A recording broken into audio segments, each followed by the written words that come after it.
Buenas tardes, mi nombre es Víctor Andrés Vargas Sepúlveda, estudiante de la UNAD, y a continuación voy a realizar la segunda entrevista para el proyecto de grado. ¿Podría compartir un poco sobre su experiencia y relación con Cerrito Santander? Bueno, yo crecí en el municipio del Cerrito, viví mis primeros 7 años en zona rural y de allí hasta los 18 años viví en el municipio, en el casco urbano del municipio. ¿Qué significado tiene este lugar para usted y sus familias? Pues realmente es el lugar donde crecí, entonces hace parte de mi historia, de mi vida, de la historia de mi familia, porque tanto los abuelos maternos como paternos eran personas que vivían allí en el Cerrito. Entonces hace parte como de la historia de vida de uno. Ok, siguiente pregunta. ¿Cómo suele ser la vestimenta tradicional en el Cerrito? ¿Hay elementos o prendas específicas que destaquen? Sí hay prendas específicas como las ruanas, sobre todo las ruanas de lana de oveja. Incluso hay una fábrica allí de esas, de todo lo que se puede hacer en lana. Pero específicamente las ruanas, los sacos de lana, ruanas de lana y los sombreros. Eso es muy característico de, de ese lugar. Ok, siguiente pregunta. ¿Qué características geográficas definen el territorio del Cerrito? Bueno, el municipio del Cerrito está ubicado en una zona montañosa, está ubicado al lado de una zona de páramo, es un clima frío, se caracteriza porque tiene una montaña en la mitad del municipio donde está ubicada la iglesia. Entonces, en sí es un municipio pequeño, ubicado sobre una carretera central que va por la vía Cúcuta, y es clima frío, montañoso. Geográficamente podríamos hablar de eso. Esas son las características. Ok, ¿cómo se caracterizaban las casas tradicionales del Cerrito en términos de arquitectura, materiales de construcción, disposición de espacios? ¿Podría realizar una breve descripción? Bueno, las casas de antes del Cerrito eran casas hechas en bueno, yo no sé exactamente, eran en barro, bareque, piedra. Eran esas casas antiguas que llamamos casas coloniales, que tenían un patio en la mitad grande donde tenía jardines, y alrededor de ese patio grande se organizaban por lo general 2 pisos, eh, donde se organizaban varias habitaciones, la cocina. Generalmente habían casas con 2 cocinas y eran casas con teja de barro. Esas eran las casas de antes. Ya para los años 90 habían construcciones como las que hay ahora. Incluso actualmente ha crecido mucho el municipio y ya pues las construcciones están, sí, todo se ha actualizado, pero inicialmente las casas antiguas, las con las que uno creció cuando pequeño, eran casas coloniales muy grandes. Ok, ¿está familiarizado con los asesinatos selectivos que ocurrieron en el municipio? ¿Podría describir cómo ha sido su experiencia personal o la de su comunidad en relación con la violencia de los grupos armados ilegales y los asesinatos selectivos? Bueno, pues como comentaba al principio, yo crecí en una zona rural donde constantemente se tenía contacto con grupos al margen de la ley, porque vivía en una escuela. Entonces allí a veces se reunían exigían pues que prestaran el establecimiento para hacer reuniones. Entonces desde pequeña siempre vi personas uniformadas, personas con un léxico propio que ellos utilizaban, sobre todo eran grupos guerrilleros, y con el paso del tiempo,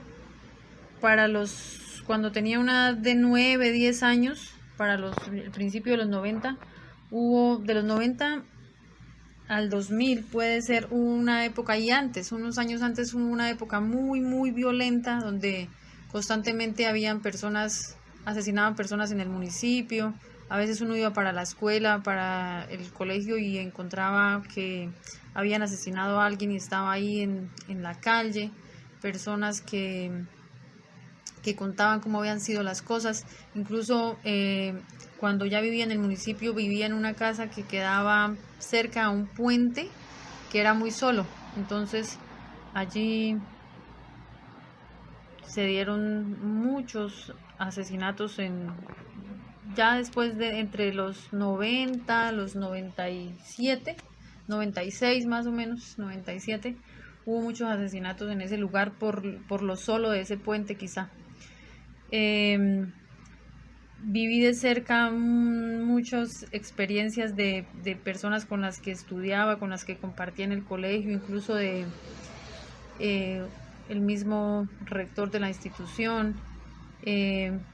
Sí, la violencia se vivía de una manera muy cruda, hacía parte de la vida del día a día porque constantemente habían balaceras, enfrentamientos y el pueblo quedaba en la mitad porque el pueblo está ubicado en una zona baja y y al lado hay montaña, entonces se enfrentaban y el municipio quedaba ahí como atravesado y ya uno sabía que tenía que caminar agachado, que tenía que cuidarse, que tenía que esconderse en ciertos lugares específicos de la casa y en fin.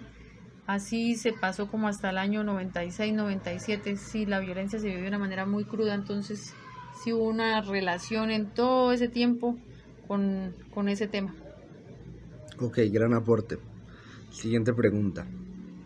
¿Qué sabe sobre los eventos que ocurrieron? ¿Podría describirlos detalladamente?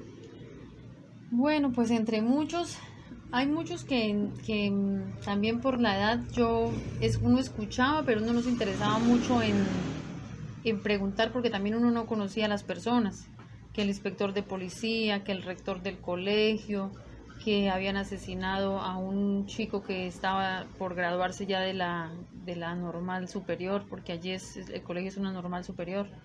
Entonces, que asesinaron a una chica porque era novia de un policía. Pasaban muchas cosas, pero uno se quedaba con la historia porque uno creció en ese contexto, entonces como que uno se asombraba y sentía como el pesar de la situación y de todo lo que pasaba, pero uno no se enteraba más allá porque era como un temor infundado que se quedó en el transcurso de crecer en esa historia de violencia, uno como que no. Pero sí hubo casos específicos donde por ejemplo pasó con un compañero de estudio del salón, que fue asesinado porque lo acusaron de estar dando información a la policía y estábamos haciendo grado noveno cuando la gente decía que a él le habían pedido que por favor abandonara el municipio, no lo hizo y resultó muerto. Un día apareció muerto y eso fue lo único las únicas razones que dieron, que era porque él estaba dando información a la policía, porque él se relacionaba con ellos y en ese tiempo estaba prohibido que uno se relacionara con los militares, especialmente con la policía. Quien tenía contacto con la policía o era novia, la chica de un policía, pues se arriesgaba arriesgaba la vida. Vale, siguiente pregunta. ¿Cómo ha afectado la violencia de los grupos armados ilegales y los asesinatos selectivos a la dinámica social de su comunidad? Bueno, pues como decía hace un momento, uno creció con cierto temor. Por ejemplo, las personas jóvenes nunca pasábamos, en ese tiempo las estudiantes nunca pasaban por la calle donde estaba la estación de policía. Eso era prohibido y pasar por ahí era prácticamente arriesgar la vida. Entonces, se llegó hasta ese punto donde habían zonas del municipio por donde uno no podía pasar. Habían indicaciones específicas de que las chicas no debían utilizar faldas, no debían hablar con los policías, no debían pasar por esa zona, no debían vestirse de una manera o sea, habían indicaciones específicas sobre todo para las mujeres. generalmente se hacían charlas para los estudiantes de octavo, noveno, décimo, 11 en la normal, donde se les daban las indicaciones. Eran grupos, en ese entonces los que hacían eso eran grupos guerrilleros y eran los que indicaban qué se hacía, qué no se hacía, y así se seguía una normativa. Adicional, pues el temor, adicional a todas esas cosas que van creando, digamos, que van condicionando a las personas en cuanto a lo que son conductas, también a nivel psicológico y emocional, pues una persona que vive en ese contexto crece con un temor constante a una balacera, a que le pase algo, a salir y que llegue a suceder algo por alguna razón, porque hubo muchas muertes también que fueron de personas que por una bala perdida perdieron la vida sin tener nada que ver. Entonces siempre era el temor de que estaba uno en la casa y la familia que los familiares que no estaban en el momento, cómo estaban, dónde estaban. El temor de que por alguna razón una persona desconocida fuera al pueblo y que no la conocían, de una vez llegaban a preguntar ¿y quién es? Por lo menos yo viví algo así. Entonces uno tenía que informar quién era, de dónde venía, por qué venía. Entonces siempre el temor. A nivel psicológico y emocional sí se crece con mucho miedo y como de una manera se vive prevenidamente, porque uno ha visto lo que le ha pasado a otras personas, lo que le pasó a una compañera de mi hermana mayor que la asesinaron porque decían que era novia de un policía. Entonces uno vivía muy prevenido. Específico también que marcó mucho la historia del municipio, porque eso sucedió en el año 2000, donde la violencia se recrudeció de una manera terrible y hubo un ingreso violento de los grupos paramilitares en el municipio, porque como allí en toda esta región la dominaban grupos guerrilleros, llegaron los paramilitares y lo que hicieron fue buscar personas, traían información y buscaron las personas específicas, en casas específicas, y pues mucha gente en ese momento, no sé si se enteraron, pero el fin es que de las personas que encontraron a un señor que era parte de los grupos, hacía parte de un grupo guerrillero, que lo apodaban Perra Chiquita, porque era un señor bajito, delgado, muy bajito y delgado. Entonces ese señor, ese día que hicieron el ingreso al municipio de una manera así en camionetas, disparando, amenazando a la gente cerraba locales. O sea, el temor fue tan grande que todo el mundo quiso esconderse, pero fueron por las casas, sacaron las personas, reunieron mucha gente en el parque del municipio y encontraron a ese señor, al cual decapitaron frente a todos, y a todo el mundo lo obligaron a que miraran, a mirar, pues para que aprendieran qué es. Fue como una manera de intimidar a las personas para que entendieran que no debían colaborar ni pertenecer pues a ningún grupo que tuviera que ver con lo que era en ese tiempo la guerrilla de las FARC y del ELN. Entonces, de allí, de esa situación tan terrible, a raíz de esa situación muchas personas salieron con problemas, con traumas psicológicos agudos, que incluso a partir de esa situación hubo una persona que se suicidó porque se perdió su razonamiento del temor, no pudo superar esa situación y terminó suicidándose por temor a que a él le pasara lo mismo. Y así muchas personas quedaron de esa situación mal, emocionalmente, psicológicamente. La situación el evento en sí fue muy crudo, la gente la obligaron a mirar y de eso quedó mucho dolor y como un malestar a nivel social tremendo en ese momento, el temor de que veían una camioneta nueva, porque ellos se transportaron ese día así como en camionetas muy, muy lujosas. La gente se asustaba, la gente duró atemorizada mucho tiempo después de ese suceso.